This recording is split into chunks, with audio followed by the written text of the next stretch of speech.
Hello, welcome back to 4 Tracks Good. Regular viewers of the channel will know how much we value record sleeve design. It's a key part of the artist's identity and a visual representation of the music. This is one of my favourite album covers. It's Duran Duran's Rio, released in 1982.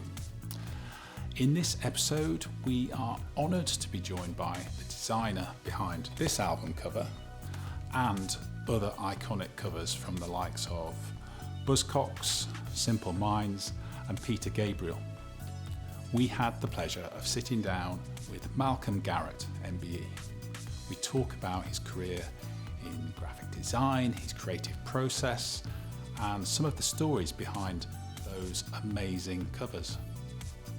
I'm sure you'll enjoy it, and if you do, please could you subscribe to the channel. Thank you.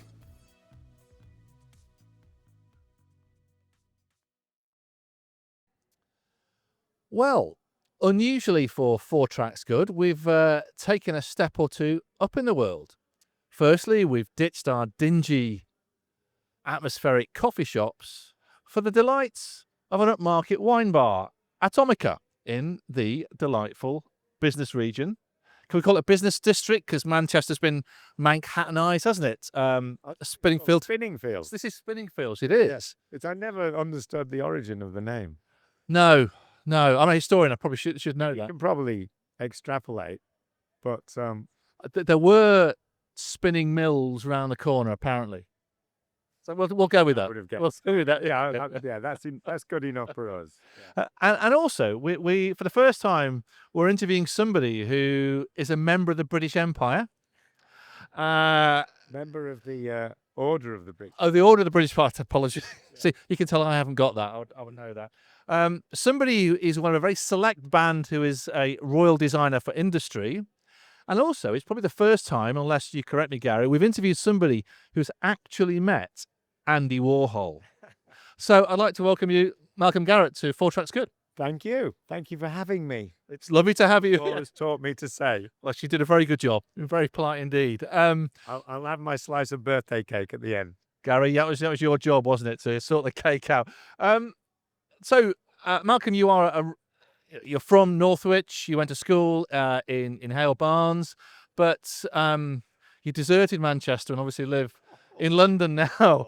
So what brings you back to our fine city today? Well, I love coming back. I got off the train this morning and it was glorious sunshine, and I just walked from Piccadilly to Sackville Street, where there's a fantastic restaurant called the Richmond Tea Rooms, which has an Alice in Wonderland theme, which and I haven't been to for quite some time, and I just always feel like it's home.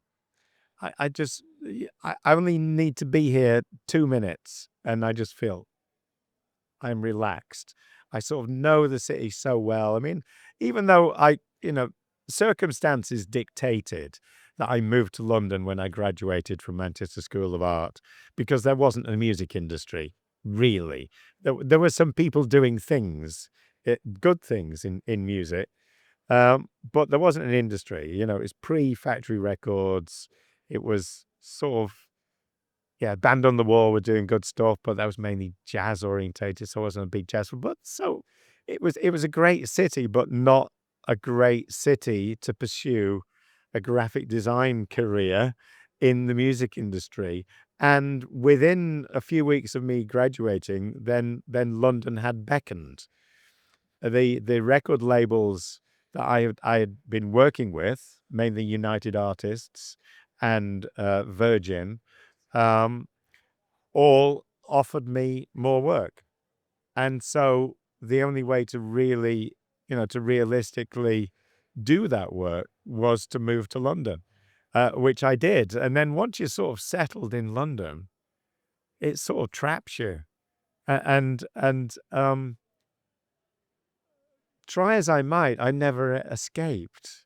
But I maintain connections in Manchester. As I say, I love being here. It's the city, the one city probably in the world that I really feel at home in. And so I keep on coming back. And obviously, what you should have said is that Malcolm is responsible for some of the most iconic record covers that have been produced. But it's far more than that in the art world as well. But what we are going to do is probably primarily focus on some of the work you've done and talk about how you got into that, and also talk about what you're doing since then. And because I think there's lots and lots of fascinating stories that you can probably share about your world That probably of is. art. Yeah. Feed me some lines. I will. I'll pick up the story wherever. Yeah, we never like to give the impression that we're prepared. So yeah, don't worry about it. Well, the problem with me is I've got 50 years of preparation, so it's like knowing which bit to pull out at any one time is the challenge. Yeah. Well, let's pick up that challenge then. And I thought what we'd do is just run through some of the many iconic albums that you've been responsible for the artwork, either individually or through your sort of companies, and then just get you to talk us through them a little bit about how you got involved, the processes. If There you is a story attached to every sleeve, I can guarantee. and if you want to drop people's name in and drag their name through the dirt, well, that's up to you. Of And course. we don't have legal clearance or public liability, but I'll just warn you about that first of all. Yeah. I thought what we'd do is probably start with a later one. Only This later one from the 90s. from the 90s, from 1991, only because I think, if I'm right in saying, the Buzzcocks were the first band that you did some work for. There's no "the" in Buzzcocks. I have to point. It's like Pet Shop Boys, isn't it? I know. Yeah. And so yes. It's even in front of me. Yeah. So Buzzcocks were indeed the first band that that I had the great pleasure of working with and still work with, Oh, yeah. which is in itself an amazing thing. They're still alive and kicking, apart from Pete Shelley, who is not alive and kicked the bucket. But Steve Diggle's keeping it going, and I'm still working with him, which is great. So I got involved with Buzzcocks when I was still at Manchester School of Art, because I was always of rebellious intent, if you like, as a teenager, both in the sixth form at school, and then when I went to Polytechnic. I was always motivated by, if you like, the kind of counterculture and the bands of the counterculture, bands like Hawkwind, the Pink Fairies, the Deviants, the clues in the name, were always bands that I drew inspiration from and got my mental juices working, and I was slightly out of time for those earlier, late 60s, early 70s bands, because I was only 15, 16, going on 17-ish. And so I wasn't quite of that generation, but it was a generation that influenced me.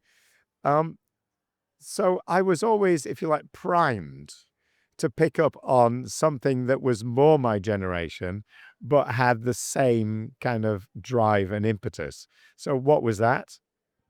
The fucking Sex Pistols, who I'm at college sort of wishing there was a Dada movement, an anti-art movement that I could be a part of, which was, of course, was at least 50, if not 60 years out of time. And then I woke up one morning, almost literally woke up one morning and realized it was happening around me, and it was called punk rock, but it was mainly happening in London. And I discovered it in London because I'd gone down.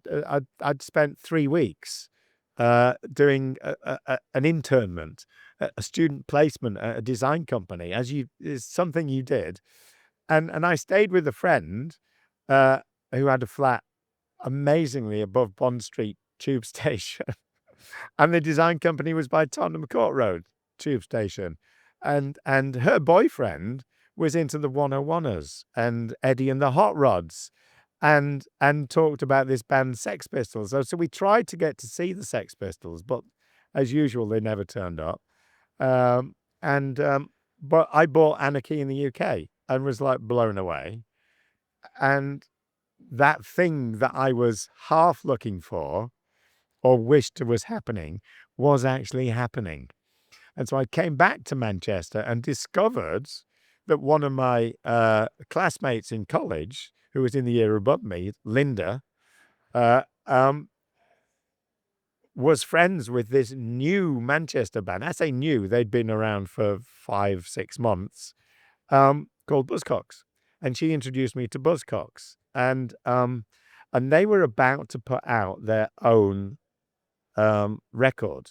The was hailed as the first indie record, which was Spiral Scratch. And so she got me an advance copy of Spiral Scratch before they started mailing, and I loved it. I absolutely loved it. So started going to every possible punk gig in Manchester. This is early 1977 now. And Linda, although she was doing the graphic design course with me, was first and foremost an illustrator, but wanted to be an artist, and now a successful artist. Her retrospective show is currently on at the Hayward Gallery in London. But Buzzcocks were trying to encourage. She got to know Howard and Richard Boone, their manager, and Pete Shelley. She got to know them quite early on. Met them at the Lesser Free Trade Hall, and they were encouraging her to do design work for them. And so some of the montage work she was doing appeared on handbills and stuff like that. But she didn't really see herself as a graphic designer.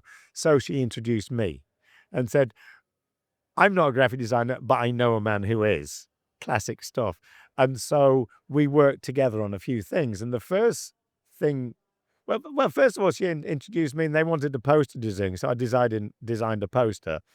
And in order to put a name on the poster, you have to have some lettering. So I came up with some lettering for Buzzcocks because I hated what they were using already. And I came up with some lettering. And to this day, we still use that lettering.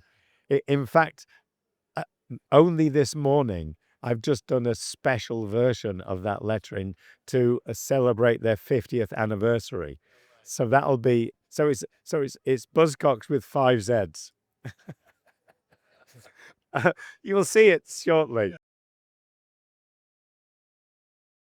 This came out in the early 90s. It's a fantastic compilation album. Well,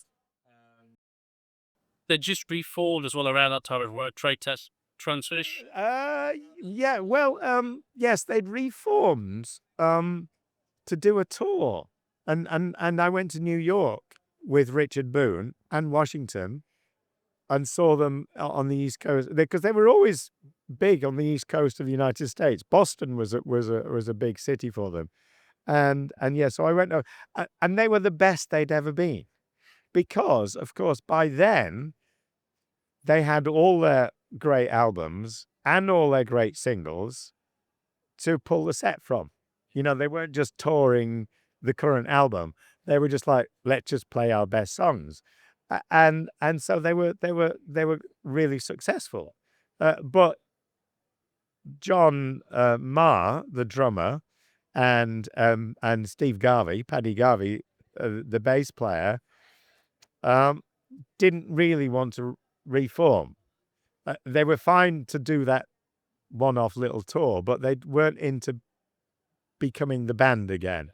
And so Pete and Steve, who was enthusiastic, found replacements and put a slightly different band back together, which actually ended up being the longest lasting band. I think they stayed together for something like 16 years. And so they made a new album, Trade Test Transmissions. But one of the label managers at United Artists, well, it had been United Artists, but United Artists became subsumed as part of EMI. And one of the label managers were EMI, and I wish I could remember his name because he was a lovely, lovely man. And he kept the Buzzcocks flame alive in EMI because he was responsible for back catalogue. So he proposed various compilations, live albums, box sets, just to keep things moving. And an operator's manual, which is a double album, is from that era when they had all of their best songs to choose from. So as you say, it's a great compilation, and I'm delighted that the name was my suggestion. Occasionally, I got to suggest names for albums because it was being put together by EMI and it was a best of. They didn't have a name for it. So, and because all of Pete Shelley's songs are about love affairs going wrong or needing fixing. Yes. And one of his songs was about needing an operator's manual for his love affairs. And so it was obvious for me that that's what the album should be called. And the graphic had to be taking a screwdriver to fix the heart, which is incredibly apposite at the moment. Indeed. Because I've recently had heart surgery, and some brilliant surgeon has taken a screwdriver to my heart.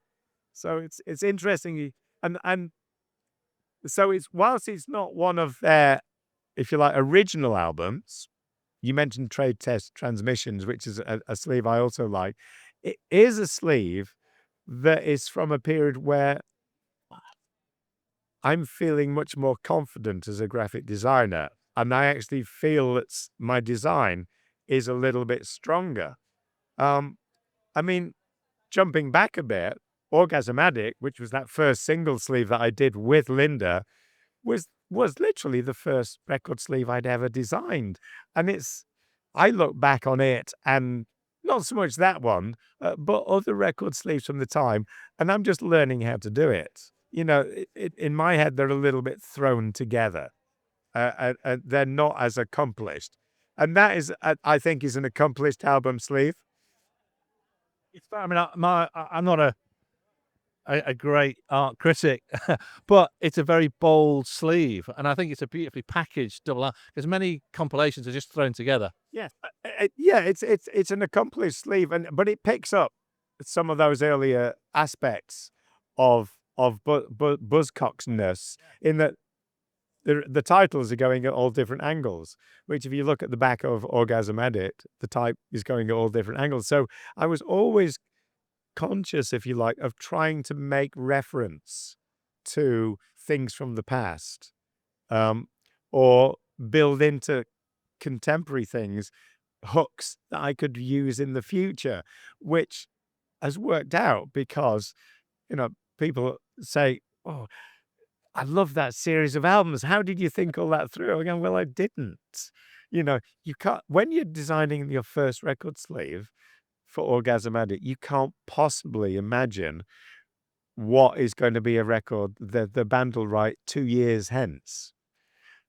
All you can know is that if you're still involved, then they will.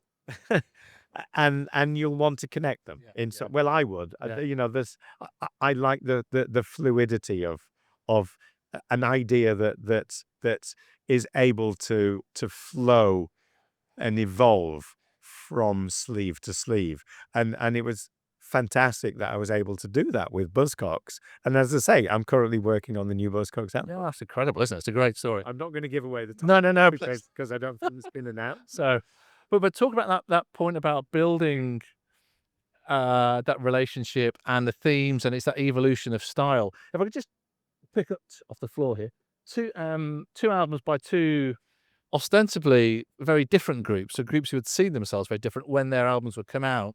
So the very first album by Duran Duran, obviously, I think you went on to design their first 4 album covers, and Simple Minds, who you worked with for many, many years. These are fascinating. Years continuously with Duran Duran, but still work with them today. Yeah. And 8 years continuously with Simple Minds. Don't work with them currently, but get involved in approving reissues, and Jim and Charlie, I have to say, are 2 of the most fabulous human beings you could possibly want to meet. It's always a fantastic pleasure working with Jim Kerr and Charlie Burchill. And Duran Duran, I still work with. And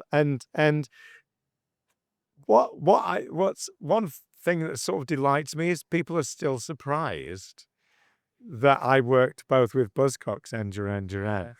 Somebody said to me only yesterday, I didn't know you'd worked with Duran Duran. And people at the time sort of didn't see the connection. But for me, the connection is vivid in that everything I wanted to do with Buzzcocks and did to a certain level within the market that they were able to expand into, we did globally with Duran Duran. They had international kind of objectives, and they wanted to do everything, and they saw that. I mean, John Taylor's description of Duran Duran was a mixture of Chic and the Sex Pistols. Chic in that they wanted to appeal to that kind of upmarket disco market, but Sex Pistols in that they also wanted to be a little bit grounded, a little bit DIY, and in control of their own destiny. And they were. So they were the first band to really massively merchandise themselves, and they had a massive fan club. And because releases were staged for geographic reasons, records came out at different times in different territories, then we'd have different record sleeves requirements. So we might do a sleeve for Japan that's not available in the UK. We might do a sleeve for Europe. And then certainly in the UK, we were doing all sorts of special packaging, like multiple sleeves for Wild Boys and poster sleeves and things like that. And some of the special editions would come out here, so that you've got the first album here. Now the initial edition of that had chrome foil instead of silver. And we've just reissued it. It was reissued maybe 6 months ago, maybe more. And so we've reissued it with the chrome foil. Yeah. And one of the things I was going to ask probably later on, but it's interesting that we talk about Duran Duran, which is that the role of art within the band. There's lots of musicians and bands feature people who've been to art college or see themselves as artists. And I imagine there's probably a bit of a tension between your vision as the designer for this and maybe some members of the band that you don't have to name names here, but you could do. I'll name names because they're positive. Yeah. Because John Taylor and Nick Rhodes, as you say, were both either had been at art school or extremely art influenced. You mentioned right at the beginning of this that I'd met Andy Warhol. Well, that was totally down to Nick Rhodes, who knew two things. A, I would love to meet Andy Warhol, and B, that he knew him. And so he promised me, he says, the first opportunity I get, we'll go and see Andy Warhol together. I'll introduce you.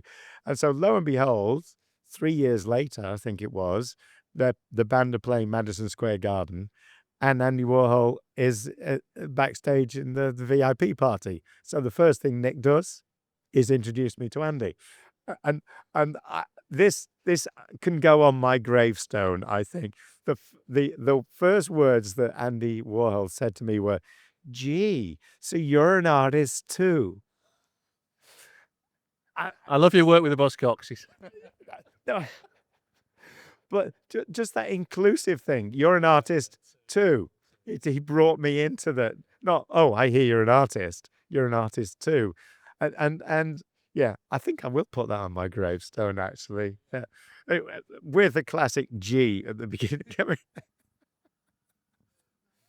And so, yeah, so coming back to John and Nick, so they always took a great interest, but they're musicians. Yeah. They know their own interests, but they know their own limitations, and they know their own constraints. They're busy building what they wanted to be, the most important band on the planet. That was their objective. And Simon took great interest, but he was more interested in the literary component. Roger's Roger, and very quiet at the back. Took an interest, never critical. And Andy was one of the greatest live guitarists you'd won. Duran Duran live was something phenomenal, and which you don't tend to think of, given that you just think of them as a singles band. But no, live they were amazing. Madison Square Garden was phenomenal gigs. So John and Nick I developed really good relationships with. I think it also helped. We were all Geminis, and if you're a Gemini, you'll know what I mean. If you're not, you'll go, "What the fuck?" But if you're a Gemini, you go, "Oh yeah, I get it." And so we saw eye to eye. Nick and I shared that interest in pop art, Andy Warhol, constructivism. And John Taylor and I shared a passion for cars, James Bond, girls. And so I somehow managed to, I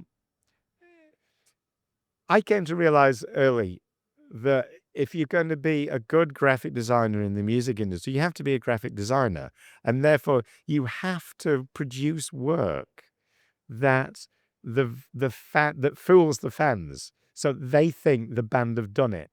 You give up your own ego for the fans. The fans want to believe John and Nick have done this, and you also come to understand that actually the work you do doesn't it doesn't belong to you, but it doesn't belong to the band either. It belongs to the fans. I'd learned just from my interest in Hawkwind and bands like Can and Kraftwerk and Krautrock that my interest in that music in my teens was what shaped me as a human being and what shaped my interests. And so what I took from that was what in my head existed. And so likewise, I recognized that what people take from what I do is their what comes to be their belief and understanding in themselves based on music that expresses their individuality at a time when they're not yet ready to express it for themselves. They haven't evolved it that way. So that's a really important thing, and which is why I really liked working with bands like Duran or Simple Minds for a period of time, because we grew and evolved together and we developed a sense of trust that so much so that certainly there was a point, there's a story with Simple Minds, and I think you've got Sparkle in the Rain here, is that when they recorded Waterfront, and we got to a point where I was designing the next sleeves before I knew where they'd moved to. And I was thinking of the evolution from New Gold Dream, which was sort of quite contentiously drawing on religious imagery and the power of religious, and moving it into a more heraldic thing, but still with that kind of subtlety in texture. And I got to the point where I'd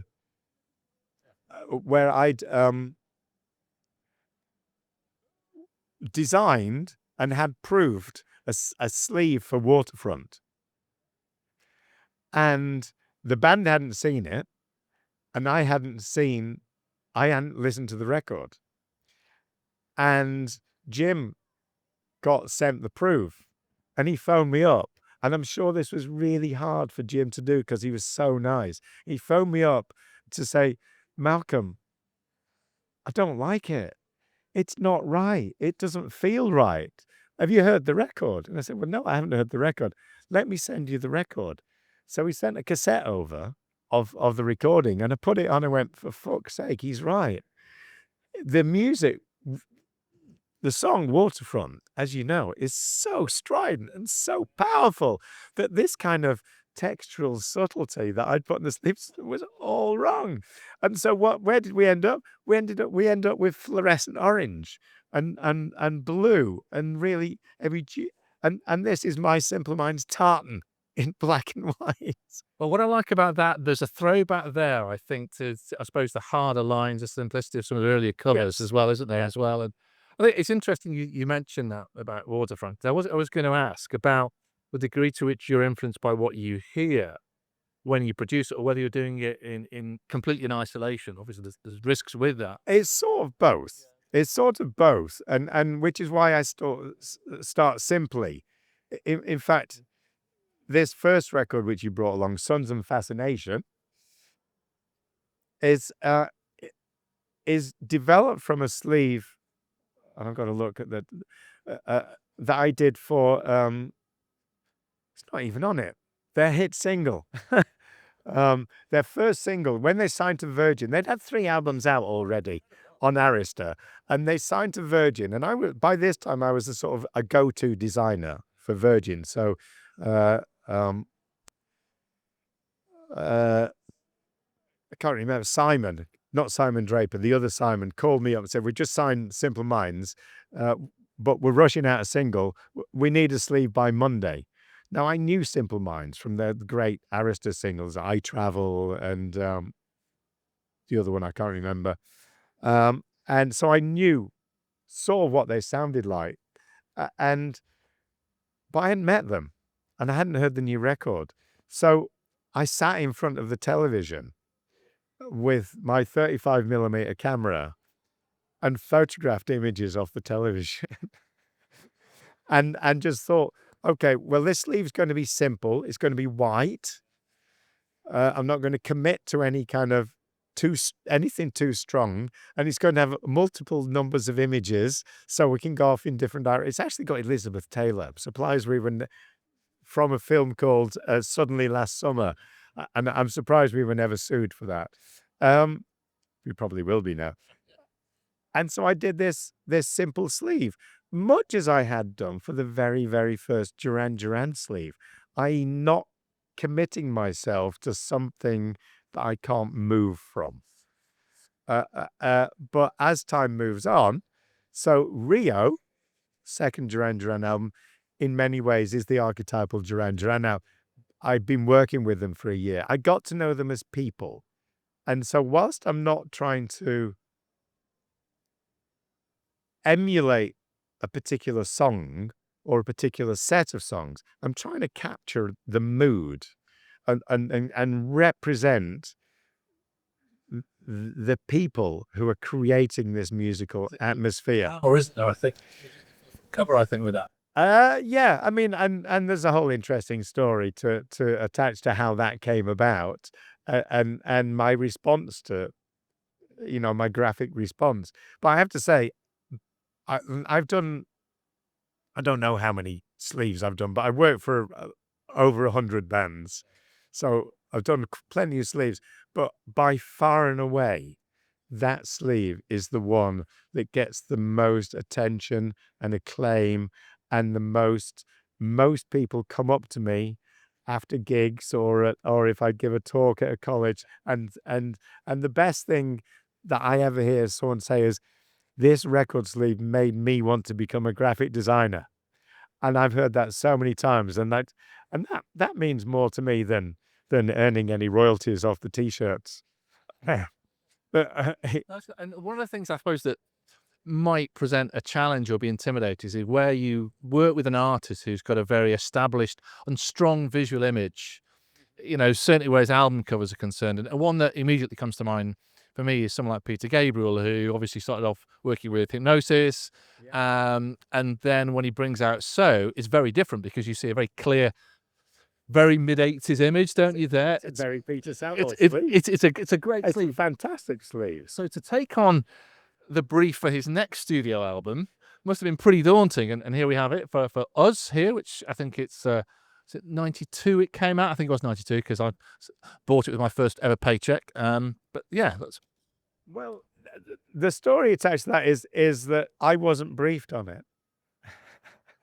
To use your, I was briefed on it, but the imagery was already being worked on by Peter himself, working with a photographer called David Scheinman, because Peter is very, he has his own creative vision, and which I always try to work with. If it's somebody whose creative vision is worth working with, that's a great thing, because when you're going in the right direction, and you also know when you feel comfortable suggesting improvements.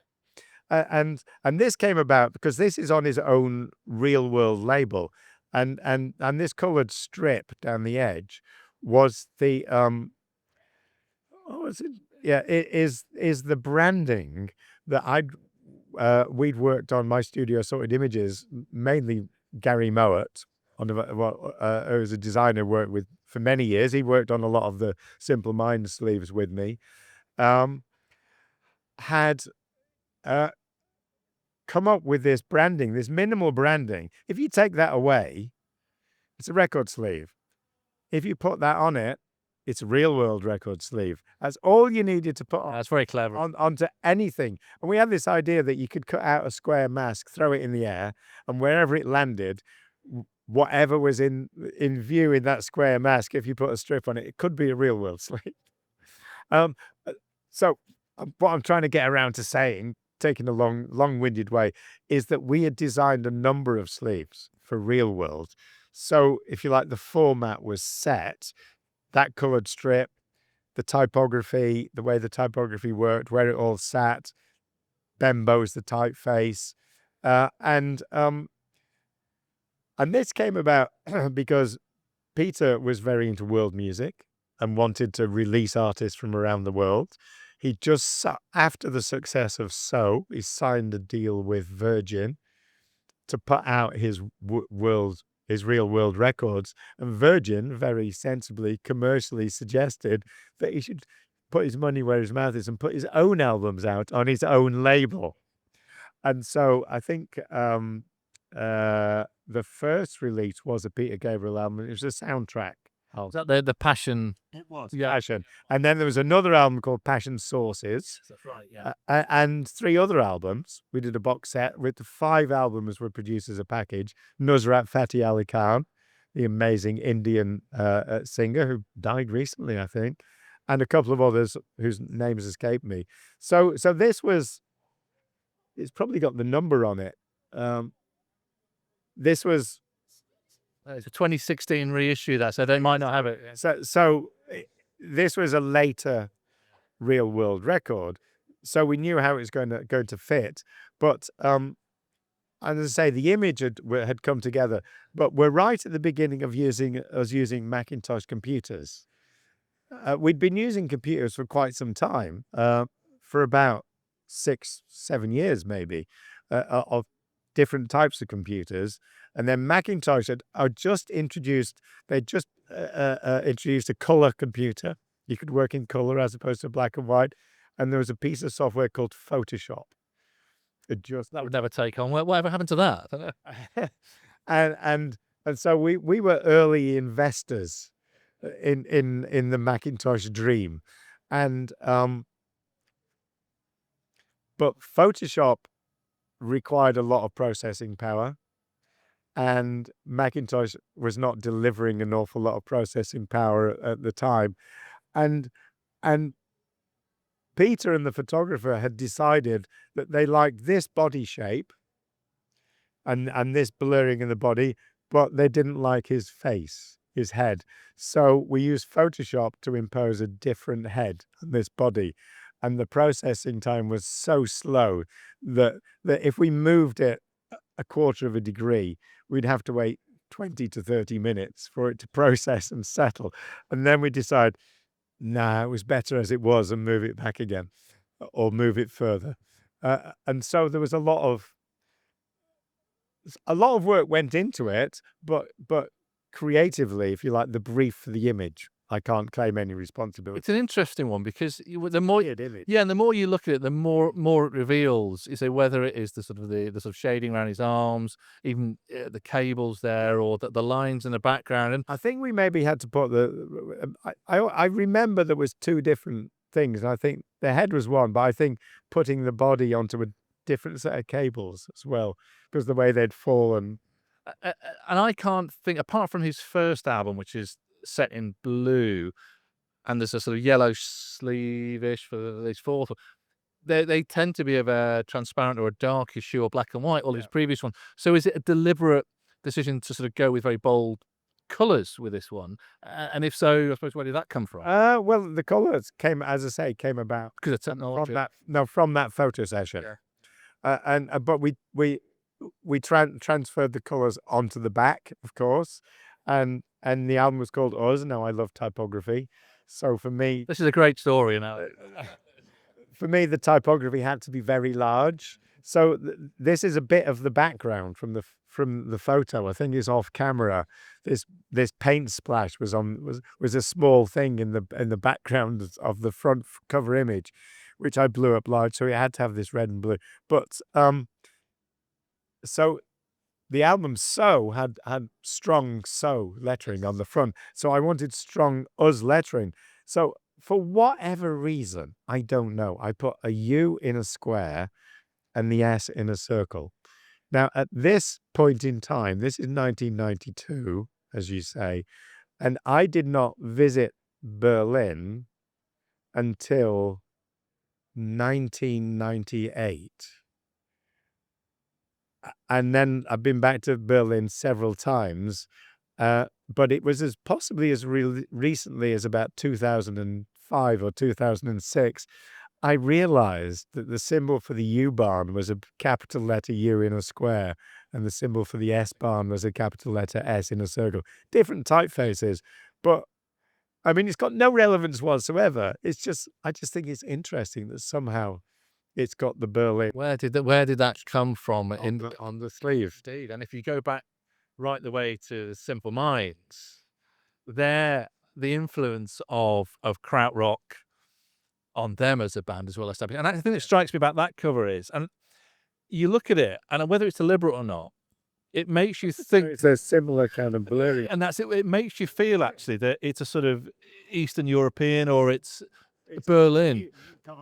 But it isn't. And when you look at it carefully, you realize that there's a great piece of deception, deliberately or not, gone on there. And it's shot in the middle of the night in New Covent Garden, and we had to check that the lights were on, which they would be. I mean, all of the kind of, I think it's the flower market at New Covent Garden, and we had to check that what time we could be there when it was dark and before all the traders started turning up. And this was shot by Sheila Rock, the photographer who I worked with. She was one of the first photographers I met when I first moved to London in 78, 79. And so we wanted to work together on this. And this is shot on a 10x8 Polaroid back camera. That is one single Polaroid, and that is another Polaroid. And these are smaller Polaroids, and then these are shot more conventionally. I don't know whether they were 2 1/4 size or whether they were 5.4, but these are my cars. That's a 1964 Cadillac that I have, and this is a 1969 Plymouth Sport Fury. So the Sport Fury is creating the red streaks of light. Amazing. And there's the Cadillac. And I still own, I still have the Plymouth Fury. But the person I bought it off, Adrian, my mechanic, I bought it off him, and he maintained, he was a mechanic. It was his personal car, and he carried on looking after it all these years. And which was 1981, which is 44 years ago. So it's getting old and it needed restoration. So I gave it back to him to restore. Incredible. So it still exists. I mean, it's interesting. I've brought along all my vinyl copies here, but when I first bought Us, I bought that on cassette because vinyl wasn't being produced in that same degree of production at that point. And then, of course, you got the emergence of compact discs, and obviously now into streaming. And I just wonder, from an artistic point of view, how far is the change in the products that people consume influenced your approach to designing album covers, if at all? Well, I've thought about it a lot, and I mean, especially when CDs came out, people just assumed that I would be, oh, get rid of them, they're horrible. But no, because rightly so, the criticism was at the time that an album sleeve didn't look as good at CD size. Well, of course it didn't, because it was designed at this size, and you can't just shrink to fit it on a CD, which is what the record companies were doing to get as many CDs out in the market as they possibly could. But to make the decision that you can't design something that works as well as a CD cover, as a design for an album cover works is ludicrous, because if you took that view, then there would never be any good stamp designs. There'd never be any good cigarette pack designs. You design for the fucking format. And so there are some fantastic CD designs. I've designed some of them myself. No, but I saw a lot. And it's just a different format. I mean, yes, it's in plastic. And so I always preferred a cardboard sleeve to a jewel case, as we call them. But there were some great plastic cases. I mean, the Pet Shop Boys did a great sleeve in that orange bubbly plastic. So you just design for the format, and it doesn't really matter. So to move forward to streaming, the format now is an icon that big. But I'm firmly of the belief that as music is a medium without any form, and we are human beings, we are entities that are visually driven, that we will always connect something that we hear with something that we see. And so establishing what that visual connection is with a particular piece of music in the contemporary world is, of course, the challenge. And if I was 21 again, I'm sure I'd have a view in it. But I'm 69 this year, so I'm not going to be that person who's searching for Dada or searching for the Sex Pistols anymore. But it's out there, and that connection is indelible. The music you discover and attach yourself to when you're 16 years old stays with you forever. It really does. And by extension, then the things that are inspiring you visually. For me, it was Hawkwind, the experience of going to see Hawkwind, the light show, the stage set, the graphic environment that Barney Bubbles created. That's what stayed with me, and that's what influenced me. And I look now, you go on YouTube, and it's like Taylor Swift. She's got a sparkly leotard. She's never seen without a sparkly leotard. That is her equivalent of an album sleeve. And so the visual component is still there. It's just not on a bit of 12-inch square cardboard. It's fascinating you mentioned then the Pet Shop Boys, who I think they have recognised the reduced size of the form because they're very simple covers. Yeah. Well, Mark Farrow's a genius. And there's another great example of somebody who effectively becomes an extension of the band, because he's working with them year after year after year. And I'm sure he'll come up with things saying, how about doing this time? And then the band will go, we'll want to do it like this, make it better. I mean, he was given that photo for the first album. And he did two things. He chose the photo that the record company hated, i.e. Neil Tennant's got his eyes shut. And he made it this big on a 12-inch sleeve. So he did two things that a graphic design visionary knows will work, because that will really stand out. It's anything but ordinary. Yeah, it's funny because I often think you can judge a Pet Shop Boys album by the quality of its cover. Yeah. I think you can only think its weakest ones are the ones with the more elaborate covers that don't work quite so well, actually. I have to confess that I don't think I've ever listened to a Pet Shop Boys. Really? Oh, Singles, great singles, but and I've seen them live, but I can't listen to one song after another. I mean, It's a Sin is a brilliant song. It's phenomenally brilliant song. And Neil Tennant is a poetic genius, but I can't listen to more than 3 songs in a row. And so I've never bought a Pet Shop Boys album. well, you're missing out, Malcolm. We'll agree on that. We'll agree to disagree on that. It's interesting you were saying there before about, the 21-year-old, and you would have a view on how streaming relates to design, the like. But I think one of the things that I suppose I'm interested in, when you came out of art school, it was a very different world and probably more opportunities. You gain access to this sort of world. But if they're coming out of art school now with AI, Well, I disagree. well, here's the question then: is it what would the 21-year-old Malcolm Garrett be doing if he came out this year? Struggling in the same way I did back as when I was a 21-year-old. It was not easy. It was not easy. As I said, in Manchester, there was no music industry. People say, "Oh, Malcolm, you were so lucky to work with Buzzcocks." Yeah, but there were 60 people on my course alone. How come I was the only person who was lucky? You make your own fucking luck. You're on the prowl for something. You're looking to be inspired. You are inspired.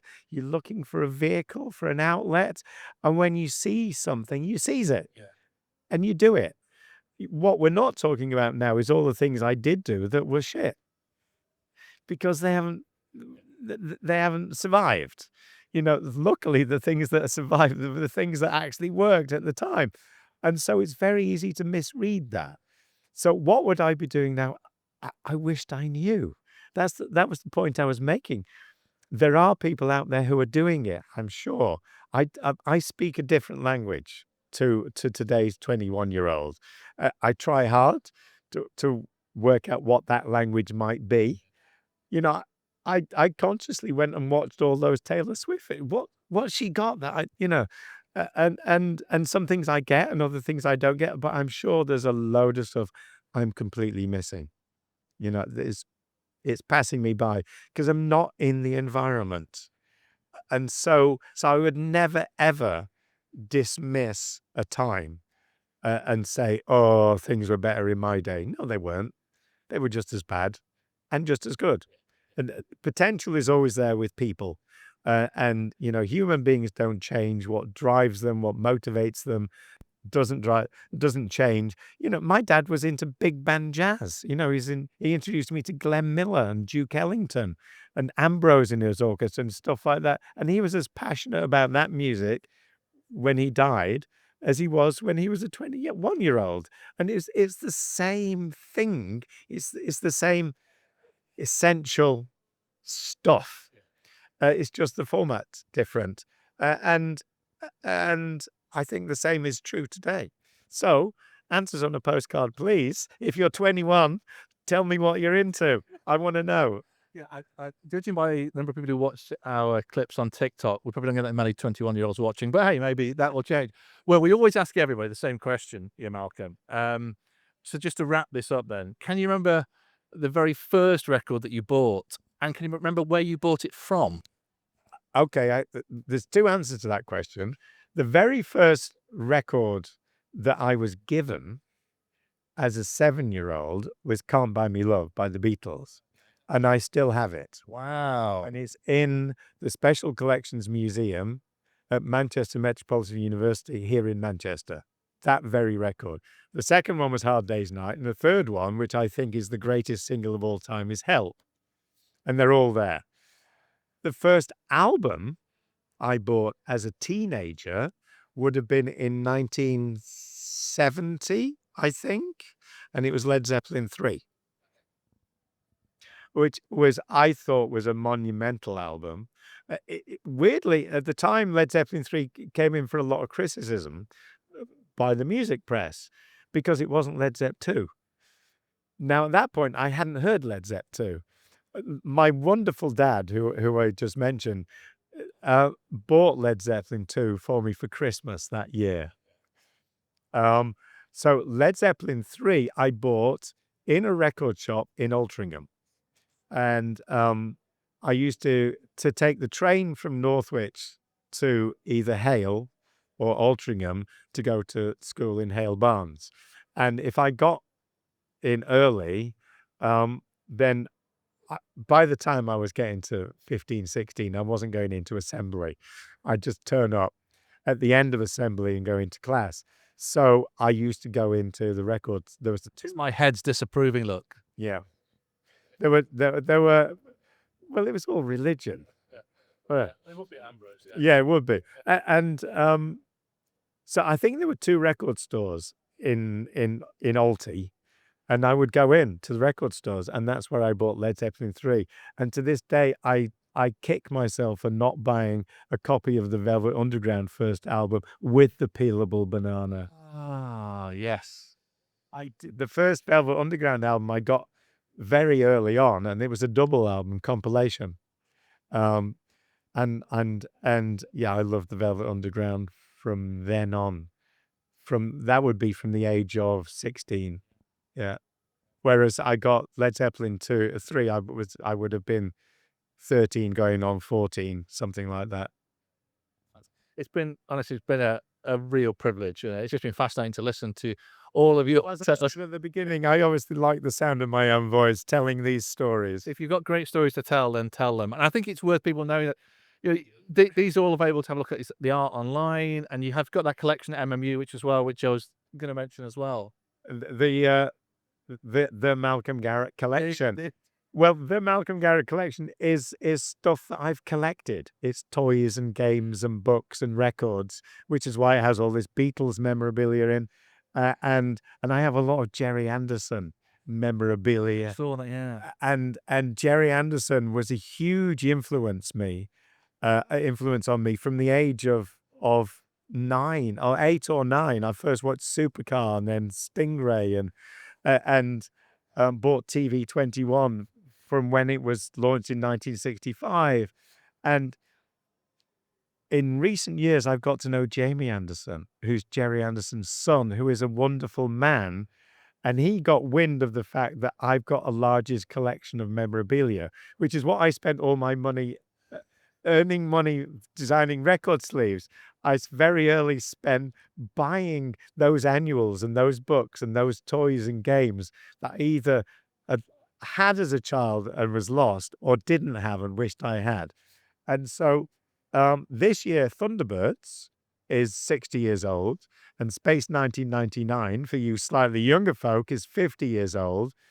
And I'm co-curating an exhibition of memorabilia at the Museum of Brands in September, which is the anniversary date. So that's what I'm currently working on. And one of my reasons for coming up to Manchester today is to go and discuss the loan of my collection to this exhibition. Wow, yeah. I had a Thunderbird 2 toy. And that's, I think, just I think we'll just say to wrap it up, is that we are now going to go over to the Secret Public exhibition at the John Rylands Museum, which is based on John Savage's brilliant book, Secret Public. Of course, was the name of the Buzzcocks fan club. I didn't know that. Yes. That's fantastic. Yeah. So that is open to the public from tomorrow, which I think is the 16th of May. So get there, have a look at it. But thanks again, Malcolm. It's a real pleasure to listen to you. Lovely to meet you as well. Thank you very much. I've enjoyed it. Thank you. Thanks.